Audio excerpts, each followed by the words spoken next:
Good morning, everyone. Happy 4th of July. It's Tuesday, July 4th, 2023. Let's get straight into it. Anthony Pompliano, a.k.a. Pomp, was on Squawk Box the other day, actually just yesterday, talking about the Bitcoin BlackRock's spot, so-called spot, ETF. And he said this. Yeah, I think we have to separate out kind of the historical trends and kind of conversation from this specific issue. And so really what the SEC is saying here is, hey, all of you put forward these applications. There's a specific detail around a surveillance sharing agreement that's unclear. Who are you going to be working with? So you say in the application you're working with someone. Who is it? And so they're not rejecting the applications. They're not saying, hey, these are not going to get approved. What they're simply saying is give us the full information. We want to understand it. And so already we've seen CBOE go ahead and refile, clarifying that those surveillance sharing agreements will be with Coinbase. My expectation is that we'll see NASDAQ and the BlackRock ETF do the exact same thing early this week. And that's exactly what happened. A new filing was submitted on BlackRock's behalf by the NASDAQ exchange. BlackRock said that it will be finalizing its surveillance agreement with Coinbase, addressing one of the main objections that the SEC raised about the application.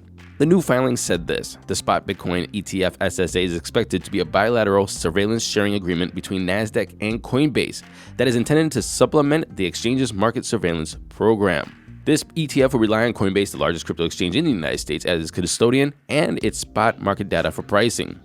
Coinbase has also agreed to provide similar services to Fidelity, which is seeking its own spot Bitcoin ETF. And even though ARK has not said anything yet, I'm going to assume that ARK is going to be using Coinbase as well.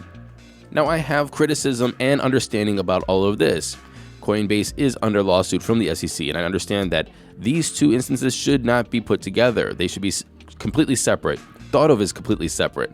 Coinbase doing surveillance security with these different spot Bitcoin ETFs and being the custodian of these spot Bitcoin ETFs and using Coinbase as their spot ETF price data should have nothing to do with the SEC's claim that they were trading unregistered securities.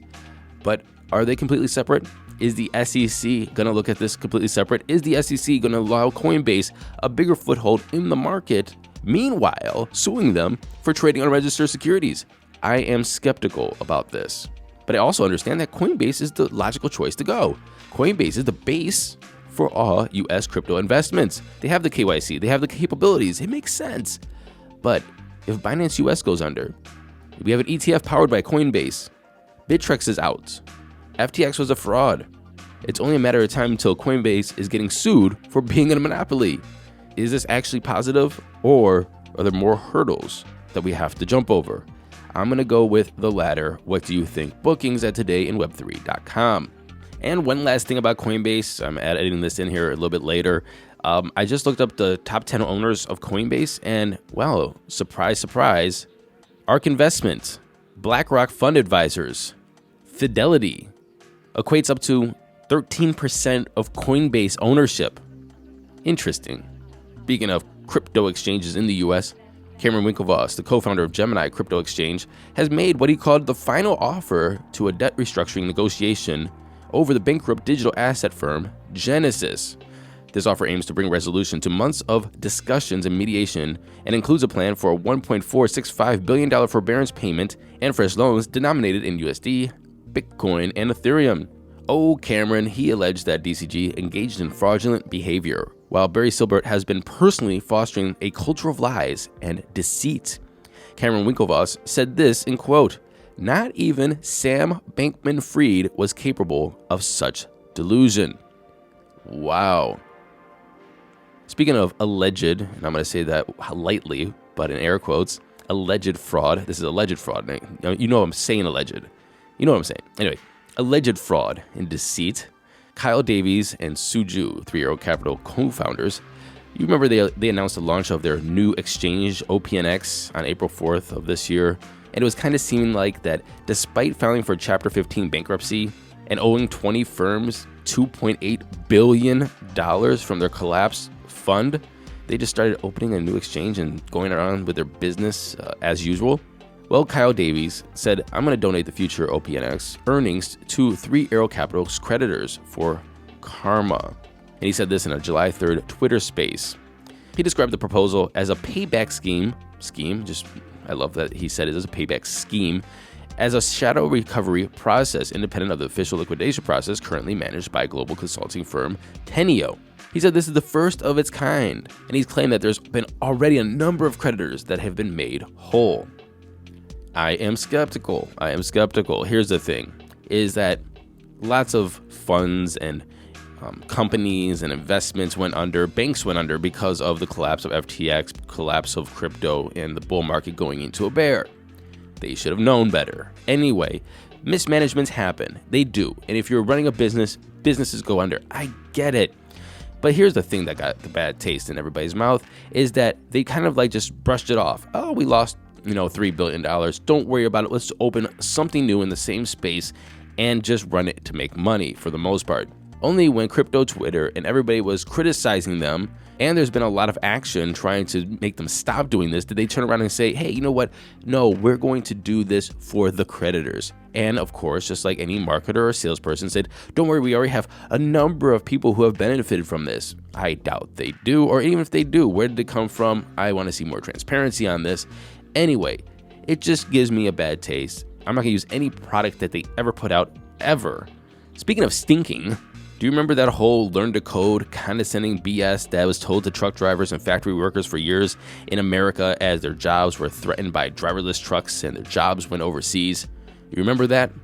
Well, according to the Stability AI CEO, he says there will be no human programmers in 5 years. So those people who took the advice a couple years ago and said, I'm going to learn to code, my job is secure, they're predicting that your job isn't secure. And that is a very, very big problem. What do you think? Do you think that AI will be the coders of the future? The programmers of the future?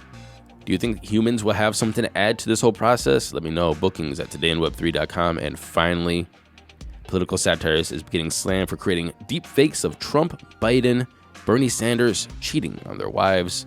It's quite funny. It's a spectacle. It's obviously fake. But obviously, this is going to be part of a discussion about quick turnaround times for political dirty campaign ads and things like that. And also, this is a big conversation about freedom of speech. Should Midjourney and these other AI generators have a safeguard in place so you can't do things like that?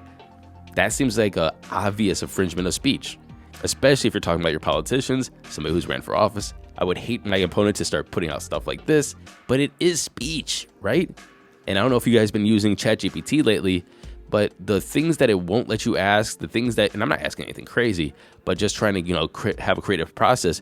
This thing has so many safeguards, it's honestly becoming just annoying. And it's showing you that it's the programmers, it's their ethics and morals that is dictating what speech is looking like. I don't see this being a good thing for the future. But I can't predict the future, but what I can tell you is our current crypto prices. Here comes the money. Here we go. Money talk. And the time is 9:43 a.m. Eastern Standard Time, $31,055 Bitcoin. Woohoo! 1.34% up in 24 hours, 1.65% in 7. Ethereum's closing in on that $2,000 mark. It's at $1,960. Tether's number 3, Binance is at $244, and USDC is number 5. Rounding off the top 10, we have XRP, Cardano, Doge, Litecoin at 107.66, and Solana is at number 10. Matic, by the way, just crossed over 70 cents. Remember, I sold it at 73 cents at a loss, by the way, because it was getting listed on Robinhood. Robinhood wouldn't let me take it out. I am completely pissed off at the whole situation, but it's back up to 70 cents. The total market cap is up 0.6% in 24 hours. It's at 1.22 trillion. A BTC dominance of 49.6 and an ETH dominance of 19.4. And that was our show for July 4th. Happy 4th. Hope you're grilling and chilling and drinking some beer. I'll see you tomorrow. Happy hodling, everyone.